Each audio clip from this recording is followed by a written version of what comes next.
Talofa lava Samoa sia watunu pele malor soifua malor langi mama ya ile nei foi taiao matango fie ua toi ala fai mai lana whanau ma le loto ua tumu ile fia tele aisea ona o le puipuinga ma le leonga ale tualo tātou tama ya i tātou au tātou ta otomo tātou moe tātou moenga o le fili sa lama i tātou petai le nei wa tātou aulia mai le nei aso fou e whaopopo yaso lo tātou wola vi ia lana fioa ia selamat paki kuia mora kia ora sapula vinaka talofa atu MUSS MA LE FA'ASOA ile nei vaenga o le taiao mātango fie oka se au le lei o taiao uma oka o i nā tātou te iloa ai fōringa wa aia o le atua pupula e tātou mata tātou wa aia le osa e le la tātou wa aia tātou whaftai e le atua ona o le tātou whainga malanga a le au noa ma le atua e LEAI se mea mwhai tātou taunu mwhataunu le se mea tātou te mwhaia wana o le atua nate whataunu ina mea ma lava a e awa i lava o na tātou whafo i le vi i ngai le atua o le tūlanga le tūla i mai a tātou i le mau a le tātou tau aveina a whai mai e tō tele mau tangata e masani o na peye faali mai lo la to te ya i tātou e whai tātou whasoa i lungo le pena tu whailangi faali a tātou ya tau mo tātou manatu mai ke fia poko lo ke le kai anga kusa mai o mele iai e whiwhiria loa se tasi a vea mawhai pule o le tātou palimeni ua peia ua sili ifo i lunga umo tangata Samoa e o foi la tūlanga lea o le tangata whape whailan whailonga maua lunga whailonga e iai le tūlanga lea pe vai maua lalo i tātou ia ai o le tō whaia whale atua e so o se tangata e le tangata e mamalo na loto ma whaia le mea sao kako wharongolongo nge i le loia lea po le fionga le whaipule a le tumaloa noama o le toi inaua lewa na loia aia tangia mai sole o le makua kau whasesea kau whawaleanga upumongi anga e o le tātou whasoa i le tūlanga lea o le tau mawhai e whasesea ma tau mawhai e tā ina ese ia le whaafufonga le atunu ai mai selfie na ngalo le atunu i le mea le la tau te mana na o e whai ai tuu ai le ami o tonu ma ta iala le tau mawhai le tātou whai ngā malo ina ia muli ta ia e ta ngata uma o le pumonia o tō whaafufonga le so le e o ai le whai longa e pe o au le ave tex e kasi al whaalongo e kau whavalea o le mea kongwa le o le kangaka e kau whavalea i le kungu o le kangakanga e lea lofa i le kungu o le kangakanga e manga o whaapiko nga ia whaapea o ngā whaia mea se sela e manga o ai tuu le mea whaamaoni o le an mea whaamaoni o ta iala matula fono e te tau ona muli ta ia o le pumoni lavana e o iai le tātou whasoa e o iai le tātou whasoa se o tau whafofonga mo tātou wharongolongo mo tātou tau mawhai e tala le ia suinga ma le ese senga tula fono le wa whaatatitia mai al whainga malo ma le sasa le vale la sasa mai ai kauka ua sasa le vale e le whaapea a maululunga ngia whailonga na whaapea lea e te atamai le ai ele sa o nganga me ali a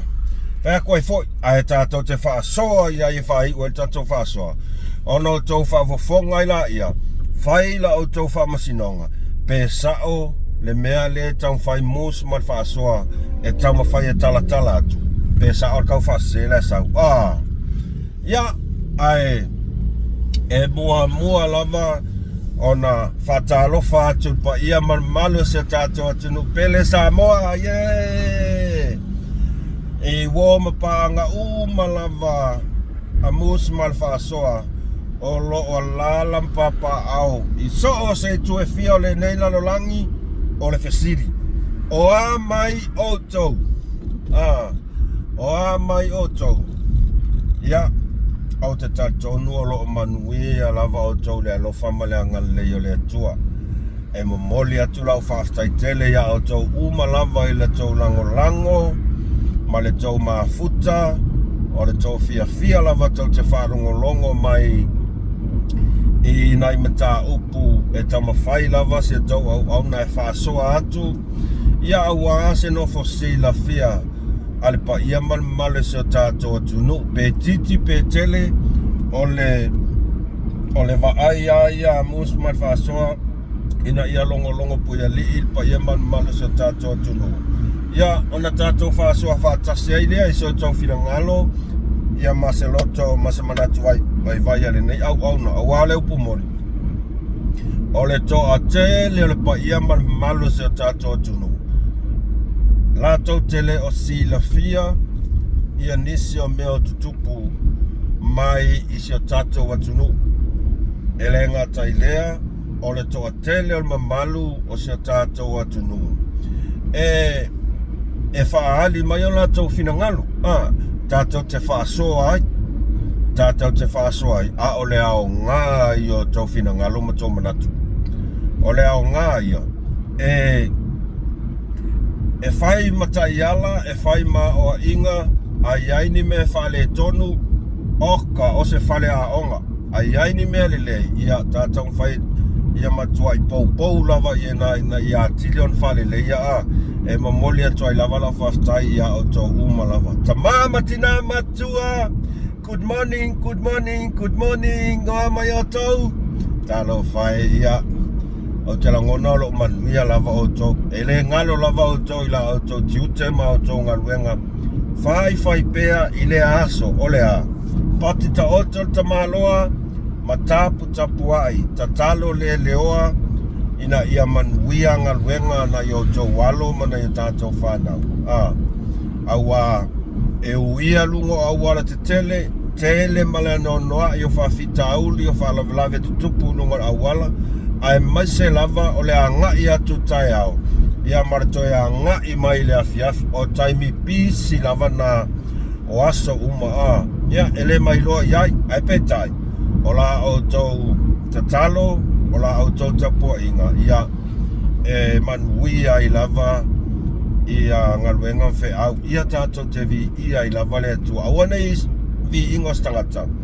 ia whasisiri whafo I vi ingo le tua e whapena fo I le pa ia malu o le au whai ngaluenga te tofia le tua au tau sisunga I whawhea ngainga tau le langi o tau whare tua ma o tau no whaalo whawhetai di ia le tua I la o tau ngaluenga whai pea I le aso ma le aso ele ngata I te tonu o malu ai so o se mea tau suina le puwai o leola awani anganga se tele ia malo whaftai malo ona sai malo le folau manuia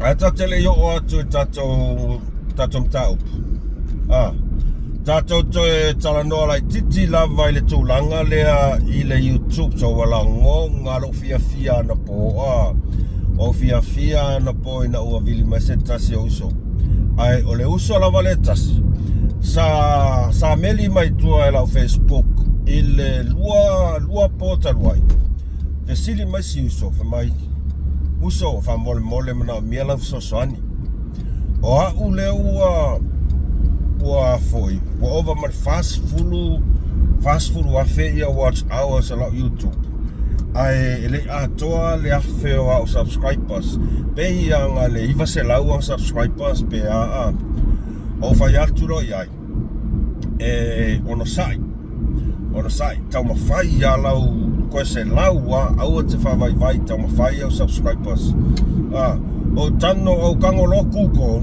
pe mawhai pe tai sa whamanino mai ele kuko ele mawhai lava ona monetize lau channel sei vangana ua atoa le FE'AU subscribers ia ma le fast food FE'AU watch hours pe silia tu foi ai e mawhai ona live e mawhai ona amata ona whai ni au live pe a ova ma le 5 se lau ia au subscribers e mawhai ona live ia o le si tu e mawhai ona monetize lau YouTube o le tūlanga lea ia o i le se 10 miliona ia viewers o short videos within le ivas fulu aso o lona winga o le tolu masina le na ia o tolu masina na o le whaamamla manga tonu lavana mo le silafia ona i tātou paanga o i la tōro nau lava ina ia monetize na to YouTube ai pe kai ke ia anga po o ke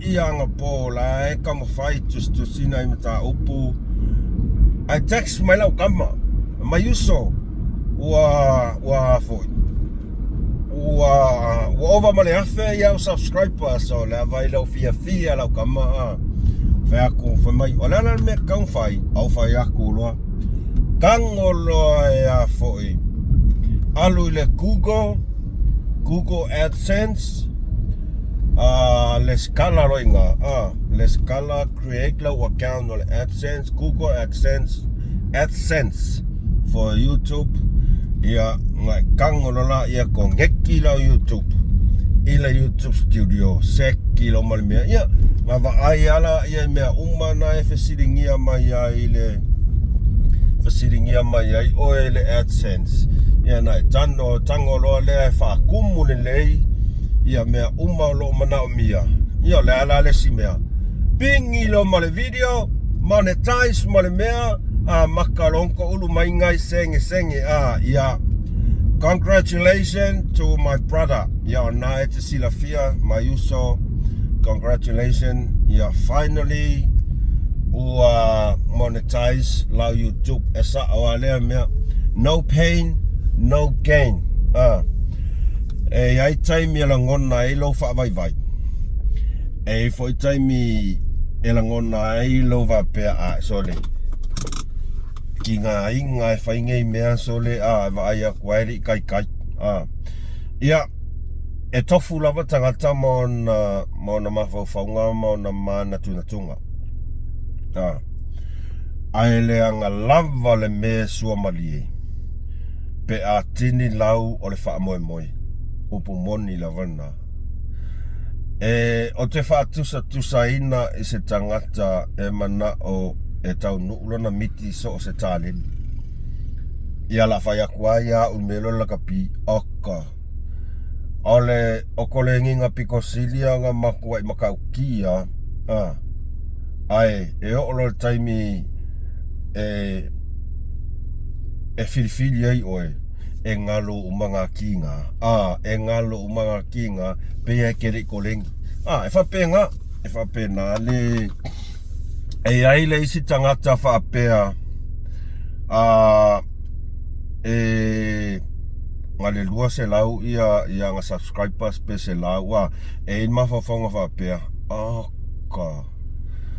ka se mamawa di ailonga le ai think positive i lo wai tu alalo na au think positive aua ete ai ia te tau fo yo no lua lo nau ia maunga luenga aua fa vai pe ia ona fautua tu e a foi e mana tua i lava fautua le uso ya moi maunga ana tu lei ana fa pea o mana tu lei o stangata faanga le ua ele popole ma ele alofa e fa pena fo ya se manu ele kai ko fai petai o lo nau lava manatu le ole tūlanga i le alofa ia i la tau o lo nau lako YouTube finau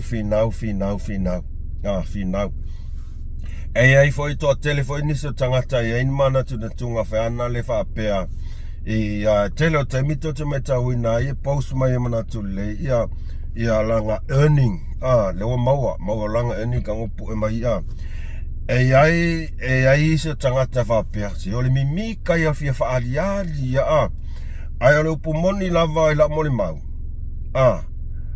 so se kaimi o ke makamaka e mea e whai malu i kau ia e whai malu i tau leanga o leo tautonu o le tupe fuari man mo ia a le leinga e whai ali YouTube so le o le mea veanga le ele ase senga makaka whai pisingi sku se e pulea oi lau pisi e pulea oi oi le boss e pulea oi oi ia aua ne e tatou whaavai aua tatou whaavai congratulations i se uso lea ua manuia lana tau mawhainga ala ua makua i fia lau kama ua finally monetize lana YouTube ia ko angalola i e pingi ai paufau tuanga wha te i contents e tu uilunga o lau YouTube o la ua whamanatu matu alalo lea i a whai angiau oe original contents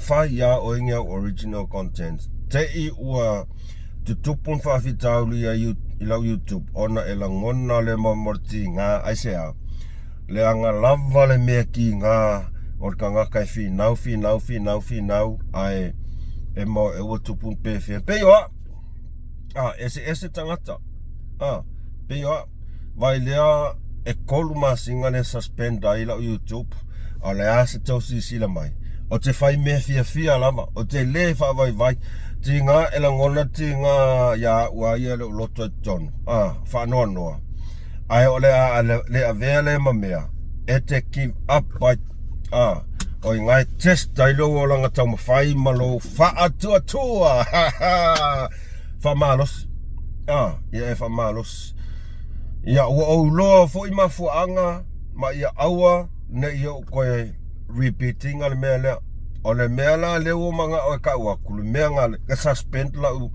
YouTube o loo wha inga o content mai aisi ai lei ma se mea whaenga ro kongkua mai screen vito a record edit ku ulunga le YouTube ai mai se lava short videos o videos umi ele se whaina au short videos ia o mea maarie la winki ama au sainga ma senga sau mea langa lenga whaale kongo ia o le koe fio oila o lau whautuanga mat whamanatu pingi au oe original videos o mea lava sa alu ai lau tauti ngā sa tele taimi o e ma whau ai ma e tele lau ngaruenga sa whai a lau whao ngā inga o content aisi ia oe le isa ua ia i le tūlanga le na e pule lava oe ai taua ina e mana tua pe ai ai ni whaale tonu tua pia sa o skamo musali sa o skamo natu sole o le meanga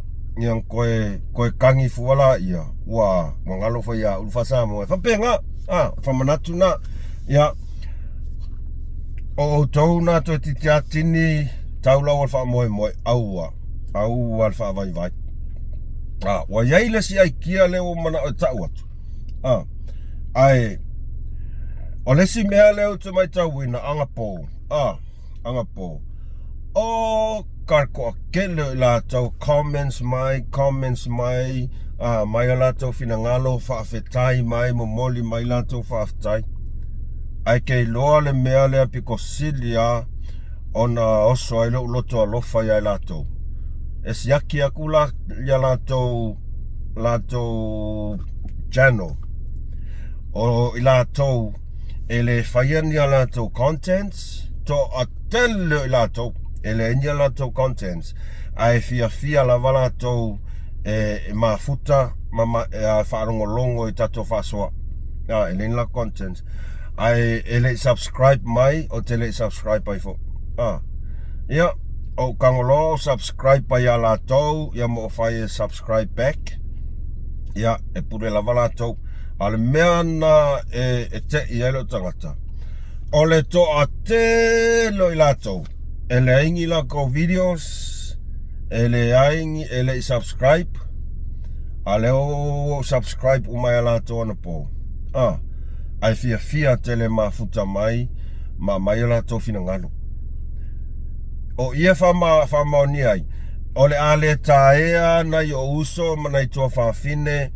o lo mafuta mai lava ia le foi faila ko videos mo mafuta atu ai peia no fai atu le toa telo tangata i o te maita wina ai solo mua i tangata e ta i toa e ka i fia kolu wha 5 short videos i le aso ele ka ua ala ele ka ala kamo ai foi o Dilex maka ukia 5 so mena lau kama o makua polo festa lau kama di faingole ele fainga wanga soa malo kama la ngan makua mangaya ia ele fainga lau kama mes mangaya ia wa o kanga ka umanga ngai e view maila ko comments ia mo comments ele tae ila tou na te te sila fia ele misi lava lo comments akuma lo like ko videos o ka ngaka ye ile mele ka o le poko valea mo le poko leanga e fia kele ku mai la ko short videos kongu ai okay like kwai o vakuai ngai faku se kolu ai makua ile ila fia fa se mele ka o se like mai makua le ila fia okay lo le lei yakanga ko inga kanga langa e monetize la ko video ngai va aila i ai ko inga winga feanga le mo kaka ai ko inga kanga langa e monetize la ko channel ngai ka kongula ia wa wo e musu makua e musu wa e fai le tūlanga o le fesosoani atu so tangata le aila ele saola ya ele sa ya ele taea ia te au ia na yo tātou paanga masani pe o Marietta o tene au le lei o Ameria Famoana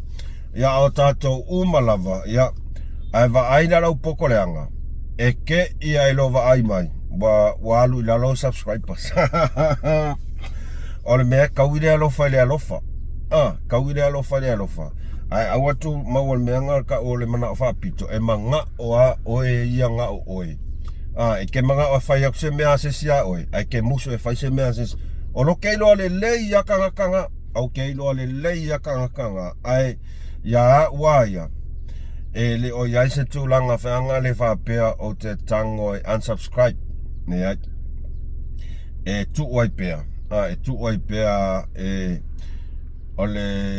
ole nau ta inga ia monetize la ko subscribers oi fai atu ole mea te fuai natu e toi fuai na mai fau ia te oi e le fa pea e kango a vakule le askulimi mai laula au le ai e tawile le tawile alofa le alofa ole manatu fa pito na e fa peala ia la kango e pingi ia le ai kai ka soli kai 5 short videos alu la wala fainga ruenga ai makua i misia o anga pola lengo susu e ai ia fa pupu es fam talanga fa pena ai au le fa vai tato YouTube fa malosi ele taea ila to o la to no ta inga na leo mai a ka ke eva ia mafuta mai whanongolongo foi whanongolongo a ila tau o lo iaile nau ta inga ia hitle mea o la wa tala fa malosi ma ia fa aitete ia tātou contents e tuu ilunga o lau YouTube ele leia lo ona sa ia tu taimi nei aua e te nau tā aua e te langona ki ngā mea pea whale kongula YouTube il kaimi ke monetize ai ia whafonga mai se uso lea ua monetize na YouTube ana po congratulations ai toi longo maya toi message maya utua pola tu langa na wa yellow AdSense po umanga nga foi nga create lo account AdSense toi longo maya ope ole pola se tamo fai so loa tamo fai ya au loa o tele marmlama ya ole AdSense ma oe e te marmalama lava e me ai mai se lava personal details o tax o mea o bank details ia me langa me patina e te oi ia pauna se fa'asoa e tūlanga i le YouTube ai o la tato fa'ase o le fa'atatanoanga le tō wha ia FONOTOE i le tūlanga lea o le taitai fono o fono FAAVAE. Sa o mai ta wina I lava, sa o whaalongolongo to ai lava. Ile mata upu lea wa au mai, tali mai a ile tō whaia FONOTOE ile la whaataltano anga lea markama mai. E kasi ala u whaalongo, ele o le leile loko fonkoe, ile tūlanga le ia e tasi ala whaalongo e iai le tūlanga lea o le whakaukee ma le tūlanga lea o le peua kawhai e whaahari longa kamai a o le mea lo ke o fwai a ko whaangolongo le I le whaingoanga sangoanga o awo ke o fo o le tangata o le whaalangi o le loia sinia Wa tele tau sanga o te tonu o le pale mene ma avea whaipule. Au ke ofo. I le tūlanga o anga kali mai ai. E kasi ala umake e kau whavalea. E kasi ala umake e kau whaasese I le mamalu o le atunu. O I le atangia mai ai. Le tūlanga le atau whaila atau nei tangata nei. O lo tama whaila vai wha o lo ataua o te kaukala kua au ia nganganku sao. Nga ia marmara mai, e kau mawhai nga ia wha oloa kaua lava le mamalu le tunu. E ti ngā lava ono la tau loa le mea sao ma le mea se. Ai wa avea le tūlanga le wha apea kangaka o le whaipule, o le loia sinia. Wa kau mawhai lava avea kulanga lea ma mea, wa kau mawhai wha apea o la koe sao. Wa mkang whai lava sa mala mai lava le lato mau lea o lato sao. Ai se o le lato manatu. O la koua levang whai pule, ma o la koua loia. E kasi ala ko wha mlamanga mainga. Kari kongu sa moa. Ele aila ele sao lava tax. Awale upumonia, e iai tangata e ono tali tonu ai. Ma tau mawhai li liu ai o la tau mawhauwhaunga. E au noa ma se marmalama. Ile strategy leo mai ai. Ile plan leo mai ai. O kau whase. Upumoni lavana. O le upumoni lavana e o te le. Alo lava sa tala au. Tau whawhauwhaunga le lei. Ile saunoanga lea tau whaia FONOTOE. O na whaadia I loa lea o se tātou manatu. Au mai sa tau finangalo. E pule lava tangata I lon finangalo. Whaafonga mai. O le mtau putonu na lau whatu ai whamsinonga I le wang whauwhai nei le HRPP. Rea ua manatu e sili le avatu whamsinonga. E mai se whamaninonga. O le tūlanga sa o e tauna iai. E mai se finangalo le whamsinonga. Awa alwa ia le tato wang whauwhai le HRPP. E le talwhiangai ia me uwhai. Ne o uma fai ngā palota uma na mai finangalo le tūmalo, ta wala mai tō whaadia, tō whātitala, I alwha utanga ho I lo loto a whare polo, I wha pe finangalo le au palota. E o whiwhiria I whaipule tūla I mai e tau ave I a tofi nei te whonu. Ia pe hoa lapa e ino tona I atu sa au se I le tofi te whonu lo tūmalo, ia mau ta iala fo ina sa whanga solo mai e POLOKETI nei. O fai pule I tūmalo la tōna o whiwhiria o la tōna te whonu. Ia lea ua mai le wharinga le malo. Ia lau tō fia la tō sui sa matau wā. E te whonu le mato komite o atina e po whonu FAAVAE. Ia le tūlanga na iai. Ia, O le nā ua tō whaafonga o le saunoanga manino a le sūtaitai o le tuangai. Ia, ua lea ua manino lavalan saunoanga whai mai. O le wa aia ia a le HRPP. E le tala whengai ia mea ua whai. Ua uma le pāloka. Ua uma na whiriwhiria whai pule e le au pālota. E o mai e tau ave tofi tai fono. Ia manino le leila o tau whafonga. E le tala whengai mea i o whai e le vaenga le alwhainga malo. E tūlanga le tofi e ina o tai fongo. Lea ua i sau no manino e. Ua maa e alwhainga whiriwhiringa le atunu. Ma ua maa e al pālota e whiriwhiringa tangata pālota. O lea ua whiriwhiria whai pule. E o mai e tau ave le tofi tai fono. Whiriwhiri e tangata pālota tūmalo tai tasi. Whai pule e o mai e tau ave tofinga tai fono. Fono FAAVAE. O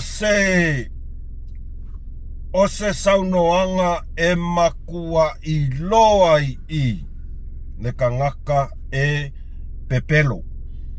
O le mele ka o le pepelo. Pepelo le ma fau. Upumoni a ngāri whonkoe. E le au mai alau kofilo ia. Ma mea e ke ngofo makau FAAVAE aire pa ia malu. O tangata o le atunu o Samoa. E whawe wheanga e whai mai. Ngā whiriwhiria ma pāloka o kua kāka whainga pāloka. Kou ke o mai e kau aver kofi kai fongo o le fongo FAAVAE. Se kou wa ai i le ma fau. E kusa o kua upu. Ua aver kou loko ki ngā. Mare aver kou ngau. E so sofa whainga FAAVAE. Ale whainga malo. O lo lima taita ina ai le lato poloketi. Ma mea ua kou ngofu ai whai e kua inga la fonga pepelo le ma fau whapenge. Lea la whai aku la taxi i le tau whai a FONOTOE. Lea la whai aku ia. Sa iai se taimi sa tau wō ai. I le tau whaalau i loa lenga whai. Kou wō. Kou whai kou kumalo e au mai se avanoa se yo mātou wō ai mātou te tai fono i fonga FAAVAE. Sai ai se kaimi sa kou wō ai kou whaapea kou kumalo ia e avatu le tarasanga ia e tātou tūmalo pele ia au mai se avanoa. A mai sa noa se o tau tua e tato tūmalo. Ia ma o walu e tai tato fono FAAVAE. Sa iai se mea wabenga. Misi a koa. E misi a koa. Ngā le paule mea a o oe arka kai koa kasi lea. Sa e ku i lunga ma fora le kou kola. O le kou pelenga. Ma le kou a. Kou supa. O oe. Ngā e wala au i kou kumalo ma le kungu a koa ma le au longolango. I le poloketi o 2 milionga. LEAI, ai se a. Leanga e le se mea e pakingo i le HRPP. O kou, o le kola. So o uma le lei kou whaalau i loa. O le kola, pelenga, o le supa. Wai wa ai. Momoa kau o kanga kau makuai kau ngofo ma FAAVAE le akungu. O le mea ngā kau o le pepelo. Pelo ngia le pa ia ma le mamalu o le atunu o Samoa. E lei kofia o kou ke o mai kou kai fongo. No. E peia o le mea lea sa saunoa i fo i le suia sa whatalua le awhionga i atu ia. Na whiriwhiri la tau e lato e tūmalo. Ngā whiriwhiria e le tūmalo. E sau e momoli le FE'AU. E avea ma vae ma lima o lo lato e tūmalo. I to tonu o opu whai o malo. La le winga meanga. Fono ale palemene. Fono al palemene. Okay, loe LEAI ma se kuma long fa pe o la ofifidi o ke alu kai fongo. LEAI. Leanga o kai ole ol poloketi le se mea o kou ole mea ale FAIGA malo. LEAI se kou FE'AU, LEAI se kou pule meanga. Anga kou kuku mai. LEAI ma se FE'AU al vanga FAAVAE al fast. I kou FAIGA FAAVAE. Pesui ngei, pesui kaeau, pesui karak kaeau. LEAI se FE'AU al fast. E pule lava o kou. Awa ele o se mea al fast le kola. Mal pelenga. Ele o se mea pakingo al fast. Ma LEAI se pule. LEAI ma se FE'AU e kasi. So o se fai pule ko kongu al vanga FAAVAE al fast. E ke makau mawhai e whaakau a kuai i kou ai inga ma kou FAIGA FAAVAE. LEAI. E pule a o kou. O le mea ngan kou wakau langin whalau lau runga le kungu. O le kou kola. O le kou pelenga. O le kou pelenga. Ma LEAI ma se o kou wharong whapea. Mai sa wano kia le pule kai fongo. LEAI. A lewa e sau o le ngia le kungu ma e whai mai. Ia lewa mahe al parota. Wa uma o na whaia whai ngā whiwhiringa le tunu. Ia o lewa whiwhiria mai whai pule e tu malo taitas. E o mai e tai fono. Po kou whawhonga sa moa. I le tūlanga mo kau whawalea a o le loia. O longa winga, o oe le sikangaka, le whai makai le anga i kokongu o le vanga whauwhai. O lo kofi loia, sa tatau o na avea oe. Ma wha ta inga le lei, aisea. O a protocol, policies o mea ia whaingalo o loia. O le osa irilami o tonu. Ai vai ako o elesi kai sele kai o elesi faukua le anga le faukua. Anga o oyo se kanga kai mongi. Anga o oyo se kanga kai kaukua ma e silafia le lei lo tofi o le lo ia mau whailonga mau lunga ngai. O oe ar kanga kai kau la mua whaapea. Fautua el kou kai. E lea mi o tonu mea na. A le almele kule mai. E a kangia mai au saunoanga ia. O oele ke ngau ai kai fongo. E whawewhea onga e alu ke oso ke ngau kai fongo. Lea e o mai kaimingei e kele i alu. Ma e kele i kingo lava. E whaia ngi suenga. I le se fulu lua afe leanga ngau ia mai. I le kou fongo FAAVAE. Ai ave whakau i eisa. O se soli tu la fongo piko siringa onga. Ai ke oso mai fia whailo fia ami o kongi i. A ua le alo e fofol whawhikauli. Po ai lai a fia umai le se fululu a ferea. Ele pepelo kala le whaya koe le fake. Ua iai wha maunga momoli maunga nga makua i kau kala mai a le ngoku o le kangaka. Nga ave esea ma ave whaangauia le se fululu a fe. Au inga sa ingia. O oe le a fia. O oe sa kai fongo. Ia wala. E whawewhea nga koe kari kongu inga. Lo ia. Malo manga o e ke kai fongo. Ale e o i kokongo loko i whale o fongo FAAVAE. O lau i kumalo. E o mai kaimingei. E le i lopa le almea ngai whai e kangakanga nga avele. Sfulu afe. Au al fia mama. Ai ma fau ifo i le ke le o whawhikau. Vai se fulu afe nga.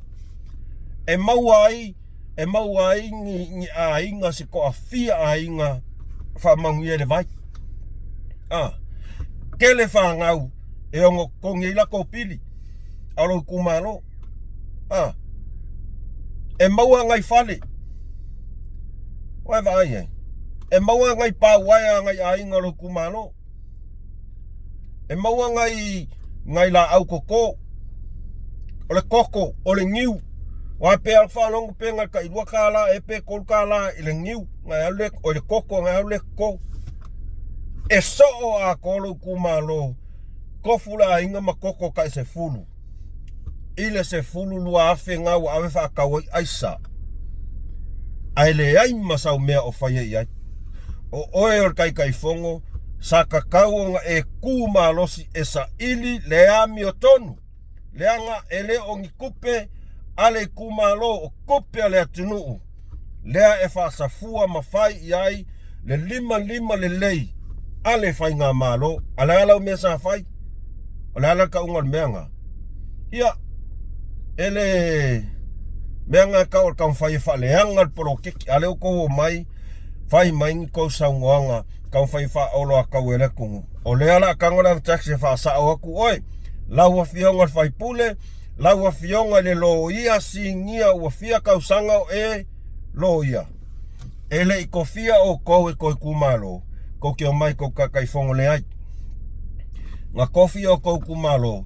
Ko ke hoi o fongo palmengi. Whaali ko mga koe mangue kou kumalo. Ma kou whaalongo in me whea kore kumalo. Ere i ko fia o kou ke o mai ko kakai fongo.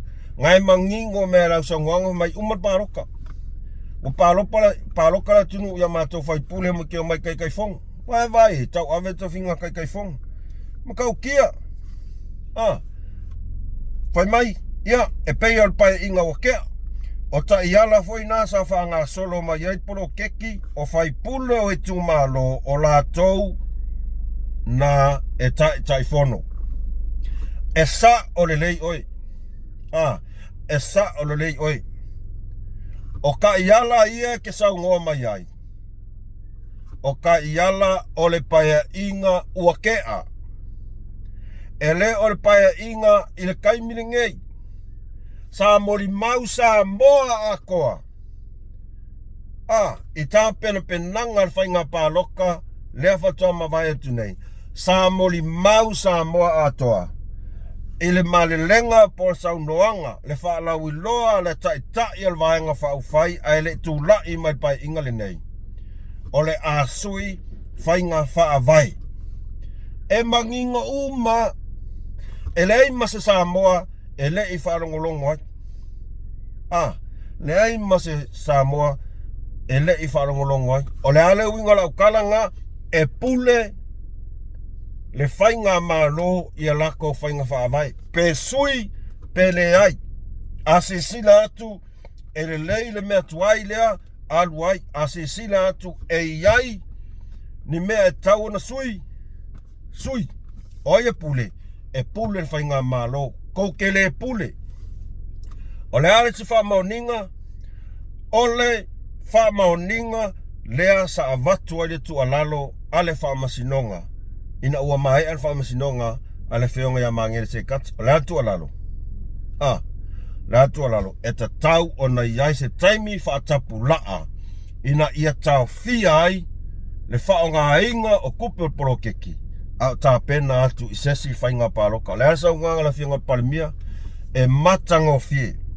O le lapele nā o le latau whainga FAAVAE sa iai lea ua tea. Lea ua e kaukalama. Lea ua e sau noa mai ai.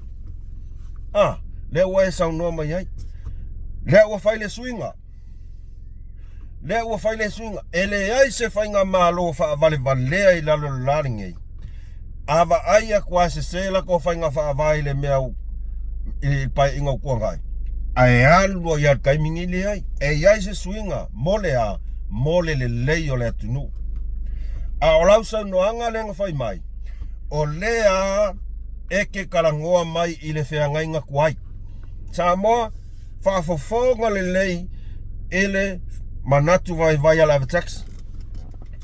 Ele ongi upunga o kaukala hai. Ale ngai kaukala me whai mai. Ia o ka iala foi ngā sa wha ngā solo mai ei polokeki. I lewa kea. E pule lea foi. O whai pule i kuma lo la kou kai fongo. Yes. E sa o lei oi. E sa o le lei oi. Alea. Sa e whaafofonga ku i kausange whaapea mai ia la au le mali atoa. O whai pule a whiwhiria mai le pai inga le nei o le avem ta telefono. LEAI. Au ake whaase ea le whaafonga le atunu. O ngā wai au mai alfo ia whainga FAAVAE mea ua kuangai. Lea ua sui al whainga mālo kausanga ringei. I pai inga ringei. Lea ua e le karangoa mai i whainga FAAVAE fau le wa ia kaimingei. A o lea ua e au maia whainga FAAVAE kuai. E kau FAAVALEA ma foi le ngol mea. Ma kau mawhai e wha olo a tau ai le whaafonga le tunu. Le pa ia man malu le tunu e le lei al tatou nofu man malama. Whaku voi. O le toa tele a ngana le ngana le au e jalpipi. E ke kau kala mai le nguku lu ke kusa mai, lu ke kusa mfonkoe, lu ke kusa mai. Foi lo ke whai aku, o a umau ke le kusa ngaka. Ese tangata. Lea la, a vea whailonga kele, whailonga whaloia, ma mea, wo mai kau FAAVALEA mai ai le tunu. O le anava lea tatou tunu. E lea o ngau whailonga ai ke le alofa. Kau so o mai dokta sa ilele ai le i alofa le tunu. Amu fai mai e valea le FE'AU le sunga la au le mali etoa. Amu fai mai o le universikea sa singa. Ele iau se universike le sunga la au le mali etoa. Mea leo ke fai aku ai. Ao inga ave ese le akua le pokor ka ngaka kau whaleanga, te pelo, e kau valea umaya. Mo ia, e maka ngā le mea. O le tō whawha le atua kau se le kungu uani. O le alofa. Whaaloalo. Tau tala ma le whaaloalo. Ai whainga, ale au whailonga ia ngā whai mai e kovaenga ma. Le al whainga le whai me kokaikai. Langi so o ma le dokta. Ia ainga i paelo. E moi. O ko inga dokta la ngā le kok whemika iai. O inga i pua aelo e. Au ange ia se wakau ke kongi whan pui. Sa mo makiwa elo. O inga i maile. Tu lau la wala ngutu male afi. E leo se upung kaukala ia. O upunga kaukala i ka ngakai o mai whai whaavi mai whai mai. O iko ke kusa ma sa ilele. Ma o lunga o dokta whailonga. Mea ngofai aku. Whailonga ngā o mea ale lalo langi. A ole universikea sa singa. E alofa. E iloanga ngana ili ngana whaaloalo ili vā maona tangata. Maona ainga. Ole whailonga piko sili a ngā e fia sila ia ili atua. Awana sa ue fonkoe. Samoa. Ole mea ngā e pepelo. Le ua ngofo wha lafi whainga FAAVAE FOU. Masuinga FOU lea ua whai le kaimiringei. A lea lava e o mai malako mea kuai. O vefo kamba ia ka alo mai al mea kuai. Aua ke FAAVALEA lea kungu. O tau tala man whaaloalo. Aua ke ka... O au, o kaukala inga ngana tu sao. Aua ke FAAVALEA lea kungu o li fonkoe. Ole o ngau makang kau valea i malau whailonga lo. Ia ngai kau langi mai. Lea ai kau langi mai ka ngaka. Ai la sesial au ke e sau comments mai a. Ke fia pokolu ke le kusa mfontoe. Yes. Ma ke le kusa. Eser whailonga mea lalangi. Al kau kala sao. Kau kala le amio kongu. Ol whailonga piko sili anga al mea lo whale tua. Ia wanti na ia. Tatou whanga solo atu kiripi longa lua. E whai o tatou whaasoa sila mai lava. Ia lewa wa whai ala tau. Ia uilea. Ia la manino numar whamasinonga e. Ia mtaupu. Ole manatu hona o iai. E sili numar whamasinonga sa iai ia me. Tulang sao ne mtaupu. Ole mela le whamasinonga sa la. Ole process pea na abatu whamafa fo ia le tatou. Hoi vanga whai le chapipi. Le tal process le fidi ai mo tek fono le tal fe ngai e le peila le pe ana te fa fongatu sa no ngal pania foi mai ole te e le chapipi POLOKETI le ai ole tusi na ai an tusi le chapipi na ave ia o fa nga mano te ile awala le fa nga e fidi ai tek fono le ole fa nga na sa wai e lo whainga hoi nā le tono le mol le operating manual on the project. A lai wha mai le operating manual on the project. O le whai pule le tūmano. E te whono hoi nā le. O le a hoi nei o le committee no a tina e po le whong whawai. Le wasui Ia e mantua foi o. Ia ole na, o lea la ua, o le wanga i le vanga whaufai a le Europipi e ave li whamasinonga le mata upu lea ia o au. E le esa ua ia kau ia e pule la valako. Neo sau no FONOTOE, whai mai ia o lana fina ngalo. E sili le ave i le whamasinonga e sa ili ai le tūlanga sa o le nei mata upu. Ia. E matango fie, pe on sau nola fie ngot whanmia. O il whamasinonga e pule a o kou o le meanga e LEAI ma se pule a sesi. O le toua ia tauna ua o ia i le whātua whala inga ale tau vanga whauwha. O, lare kakala mai le whai ko o le whamasinonga. Ave whamasinonga. Lana toa ia tau. But, ia ua ia. Ia ua ia. Leo vai aku olo o manga. But, FONOTOE, leo o vai aku ia oi. O i, o le ai, whaaliari mai fo i lesi kou makanga. Mo ia. O i fo i lela koe, sas fafale si makanga, i runga o lesi makanga. Mea lau ke ngofomo wofo ai. Ia oio lolo ia, sa tau no tau whautua e te malama lama lele. Pe ono avel tūlanga nei whamasinonga, pe le ai. Awa o la ukala sa o halo whai aku ia oi whonkoe. E le ai, mase FE'AU, mase ai ia, ale whamasinonga, tu lou lava pa ia malo whamasinonga. E le ai, mase lako FE'AU. Ilmka upulea. E le ai, mase lako malo si anga. E mawhai ai o ngā whaapea mai.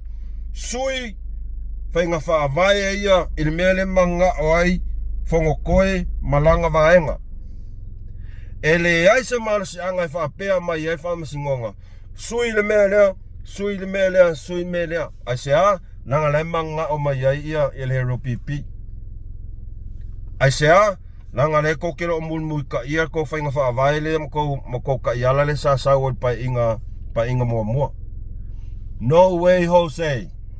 No whai ak. E le ai se kou FE'AU. In mea nga. Let's go FE'AU. E le se nganga e whape e whaleanga i whamasinonga. Ai, o mea mangingo. O mea mangingo, o ka koe whai mawhau. Mawhau na whai mai ele tua. E le se FE'AU o whamasinonga. Ai se a. Leanga ele o mai le whamasinonga e a foi. E whakaukaia le polokeki. E le se polokeki a le whamasinonga. O le polokeki lea. E manguia i foi whamasingo. Awa o whamasingo. E o mai ala koe kumalo. Sau le kumalo le. A whapea le manga o se whamasingo e mo se mea lako ai ngā polokeki. Ngā ola ia lako whaipule. O lako whaipule.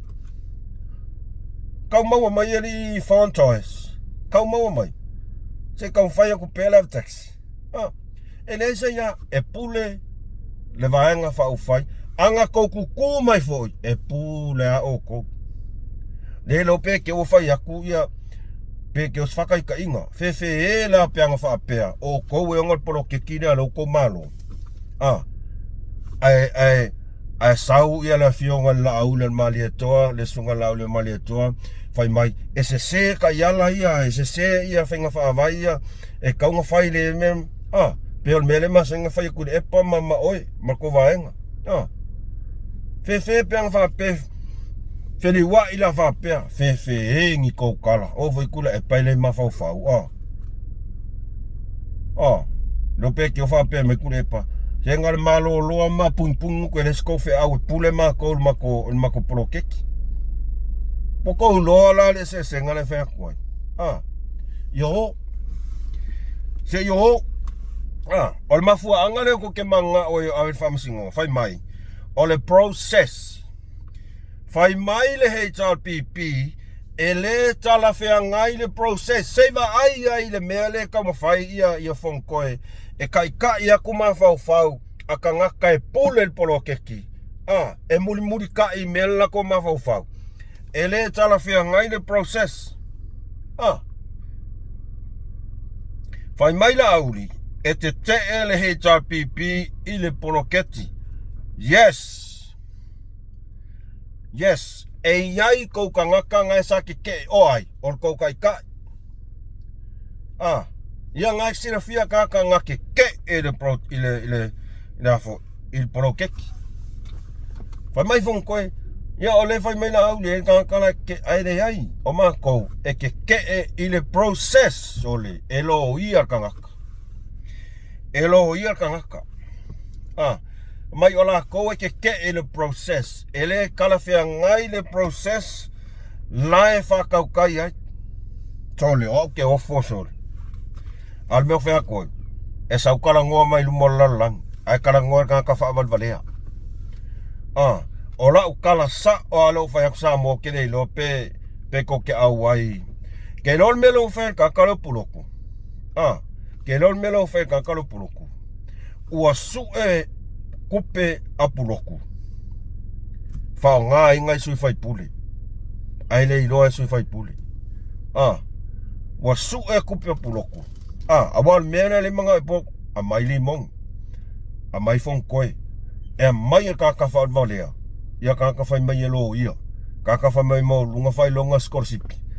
Ngā mai le whakakara ngoa e whaao ngā ia whai pule. E su e kupia puloku a risole.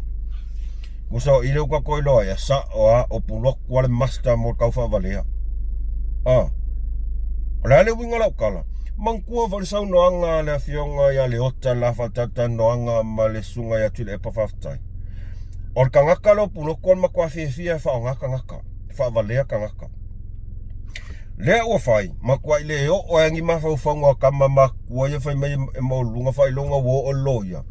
Lea lau whao ngā kakale lau vaenga ia, ke le ngianga views, su e ngiang kupe. Ai, e le i loa, o le a whai ngai la kou. O le a whai ngai la kou, la le winga lau kala, la ua alu la kai kai. E le i le vanga umar fongo o le palmengene, fongo palmengene whai vasong kia ngei. Ai mai e puloku ia ka maloa ainga maulung ainga lele aisa mai whakarangoa mai e maukingoa oi wa ai mo mole e molia kule epa poangi pefea maua kamaya e afia e puloku ngale aka puloku mo lankup ai awal poli e loka fo puloku tato toi foila im tau pula fai mai fontoi ole loia o levang fai pule ia no ma tu lau lava pa ia la ngama fai mai tangata luke kusa mai fon koi o lo ye singia yes fa ku makile kusa le ala menang fa ko makile kusa kau fa valea e fa ve fea o nga sau fai mai ore lako ore mata upulem lawo ai avele kot ele fia ile process ole la kou mangaku ele kala fia ngai le process lae fai ai sole. Oke fai aku sole. Ke ele process ai fai mai ele ke el polokeki. Eva me fea nga kou fai mai kou kele ke ele polokeki nga a maka mai ai pai inga se fulu marafiku o kau whaia la fonga ngei o polokeki e le kaungu e pepelo. O whea mai e kupe whai e polokeki e pepelo e kau whavalea. Ngā kū mai a le whaaswai e kue mo i le mea ke i a lea fia kai fongo. O la au kau karasa au kua rai a oi ke i a lea fia kai fongo. A waku lewa ngoa e kai fongo ai i le pai inga o tua nai i lalo o ta iala ma whainga FAAVAE sa whaata oto ma lima ta ina iai le poloketi i le pae inga ua mawai. Not this pae inga, my friend, the senior lawyer. Not this pae inga. Ua waaya tu sila tuna tunu ua mai maules fululu afe whakau wale aisa ole af. Sui whainga FAAVAE. Sui whainga FAAVAE. Ole mea le waayaku o le sau e kanka le HRPP o le whaale a nganga polokeki. Lea le whamaungianga whakaul eisa sfulu afe a ruaku kou kai ka i le is fonga FAAVAE ala ku kufa kupe LEAI se manguia longa kumalonga maua mai ai. Ai vai.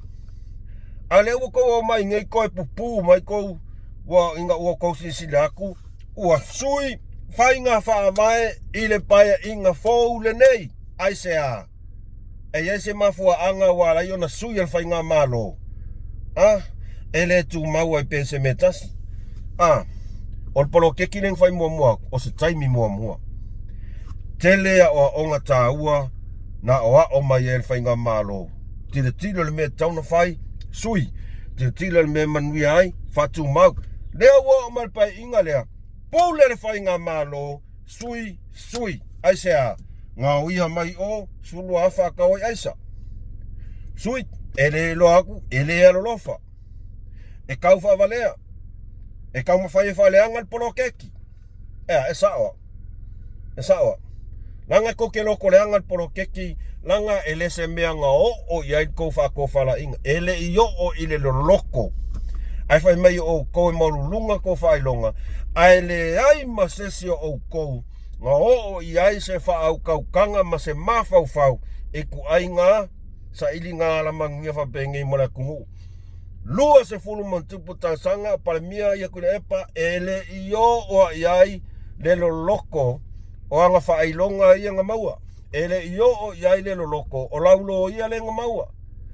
Ai sau kama yungi veske mai sa singa sau hapingi bang ngā kaungu yes. Ese a masoa.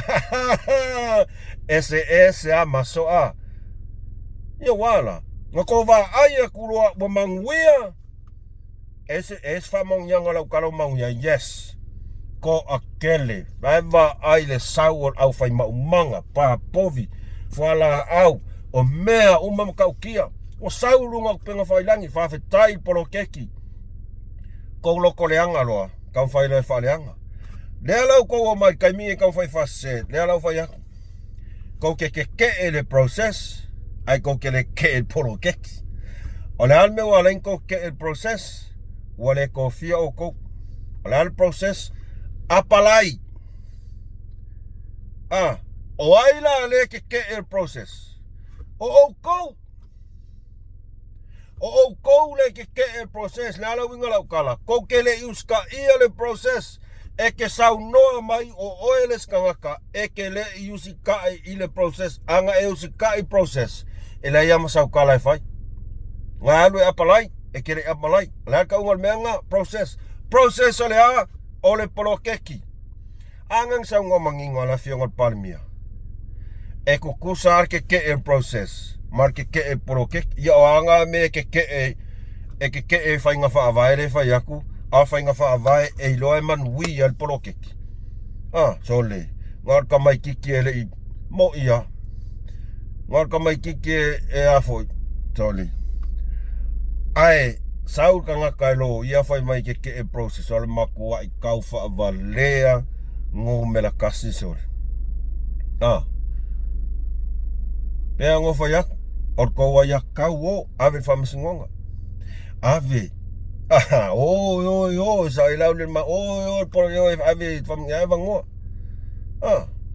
Al menga la o lo wa mana tuna no sole. Kaus ka fa mai le ke polokeki. U sai fia kai fonga. Ai le fia el process maka ya la le fa ko le. Wa ai la ye. Ba ai. Ele vale uma vale. Ese fa ai longa ale lalolangi. Ese le tofa fa ale atua. Ole upumoni ale na. E ai kamai kiki e petasili o nā tamai atulana tō whawhale atua. Ngai lo o kou makou whailonga. O mea ngai peisu mai kou mangaku ngai au mai e whawalea e kou aku. O ngai peisu lunga kou mangakua e whaalongo mai lea kungu ulanga wa ua loia. E whaalongo makari kongo mai lea kungu ulanga wa ua ova male luas forkausanga o palemia. E whaalongo mai lea kungu ulanga wa au sa pulen malai valele o sola marselau mongkupu wafian malai valele ngaoi malai valele. O kou mawhauwhaunga ngā. O kulanga ngā ua laio ngā whaako ila lohinga o kou. Ua LEAI se whaasafoi. Se tō whaafale atua. Ai ua o tō wha moe moe. I kou whailonga wha le lalo langi. O le upumongi aringa. Upumongi aringa. E il mele wa ngalo wha mole mole. Vai ya la tau uma yele subscribe. Subscribe wha mole mole. Wha mole mole aere umatatu FA'ASOA. Ua whaisino tau wha umaolunga. Malo tau ma ai mawalalo. I tangata ele eni whailonga. Ai ua tau ave ai tau whailonga ia o le lalo langi. O le mea ne o lo ia o mea lalo langi. Upumonia o mea lalo langi. O whamanianga mai le atua. Ai au tau se lono tau whaongaina ia o meanga a le lalo langi. Wo tau wha moe lai tau whailonga. Au o tau le wha moe le tau wha ale atua. Ia wanti la ia. E se fo ia la ave taxi e se lo ia Ia nga. Ola ave. Oi ave. Ol ko waya kau mal ko pule nga. Ai sa mo ai o le na u tau wha fonga. E manino le. O mea ia sau no mai FONOTOE o whainga FAAVAE o pai inga leo uma. O makua i LEAI. Ma se mea na sau no mai ai. E a FE'AU. Whainga FAAVAE FO'u i o whai.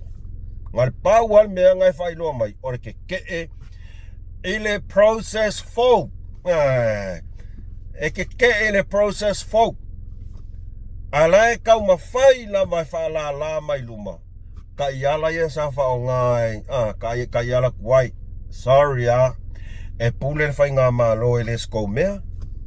O mea o ta iala le whainga malo. O lo latou whaia. Mo se le leo ai. O ta ngata lau tele o le atunu. A kou neus ka ia la longa winga. E pau ale mea ngai ko ke manga ko koe o i konka kaifongo. O le kou manganga o i kupe. Ai ko ke lea lofa le atunu. O le pepe ale whatua tua i le atua sa mo o tas. O le pepe, ale whatua tua i le atua. La tau te mana na o e tausi, wha pele pele ina ia tupu wae. Ola soifua ma lolo ina, le ala winga lau tala, ina ia wa ai atu i se outcome. Manuia tangata uma. Ai awange i peo leo ngari, i vangari ngang wha kua solomonga, a marisa pelu. Vai lua le pepe yang ave, le almea nga mua kaka pepelo. Nga fia pe o ko o le ale mea man fina ngalo ele tina na ti nga i le iwa masina na ofu atu o le alofa i se antamua pe ia waku mea san mawa ia maole unga mai pepe oi koi ngā mea ngai whai o ko whea koi fo ia os FA'ASOA na ave taxi le nei tai au sa mo ai e tau mana tu natu le aongi whaavale anga sesi o kako. I le kau whaavalea au whailonga i o mai. No. Va ili le lei laina ma vai laina o saunoanga o i ngā kau kei loi. Whai aku fo i e whaapupula e le atua ma fau ma fina ngalo tangata o lo lango ina le whainga ma lo na totofia le atua. Po ala ko whailonga ko mai me oko. No hate, no say. No way home say. Nanga olo sila le atua olo ko ke e whainga malo. Ape wa lava yerenga. O mai iali soli. La uma fo ngei pai inga o le ngei amar ngā ke ia ngali. Ngau hands behind you ko kama. Waila le sile la so. Ia. Kaka penga. O mai ia e ka puai ma lango whainga malo ai. Wa peia li o koe mai aka Afghanistan o ma koe aku ngai Kuwait sori. Tangata Samoa. Ai whai mai tangata Kersiano. Arana mele ko ke whaia. Pavalea. Ia. O stato FA'ASOA na Samoa le nei. Vai ngal tai au le amataria whainga luenga o te whaamalulua tumaranganga mawalalo. Pea whapea o iai se ngana o le tautumali i tau whafonga whaamangalo la tau o auna.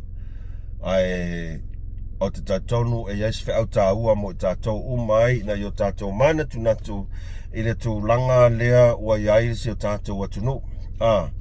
I tūlanga o white e nai o langona mamanatu i le taumawhai atu se o tātou whainga malo e whanga solo la tau tiute mo la tau FE'AU a wale tina ina so tātou tunu. Ia e tau whai lava le situ. E whaolo a tauan malo le tunu ma tau whai ina aua ne i le lei. Mea olo tau whai ia le fionga palmia ia masiana ka peneta mal whainga malo. O tu langa na o le tau te moli mawina. O te talo sia uia. Ia o tātou sila i le tūna. Ai awa kau ke whanongongo i whaaro a kaua.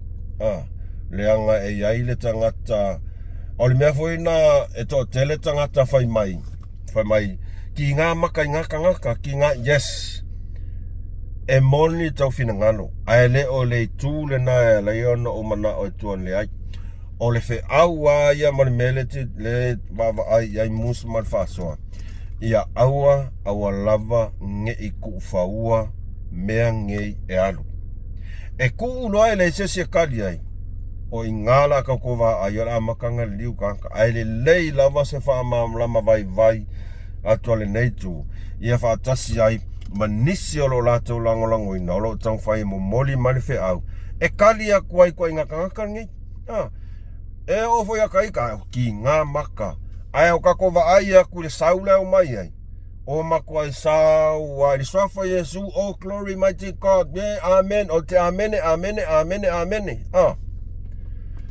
o ka kose ki ngofi ai a le fasa oa ya ele fusia to ya tau ai o tu langa uia o te faasoa i le mea te iloa e o ai lo malama moni lava o te faasoa i le mea te iloa e o ai lo malama o loa o se mata upu e patino lava ele o ia se malama va ia o le mea nga ia e tuu i la fionga i palmi pe tu langa le na ai whaftai le mawhata mai nei aso ma moli tele alo whaanga ia o tō uma whamanuia tele le atua tau le manga toi nei aso i tiutem FE'AU mga luenga ia o le awhatoa a mata mātou o le atale iwa tai au ia pui malavea i le atua i fuafuanga o malava toi le nei aso alofa tele atu mo o tō like, share, subscribe ele kako channel alofa tele atu MUSS Ma Le FA'ASOA mai Malaysia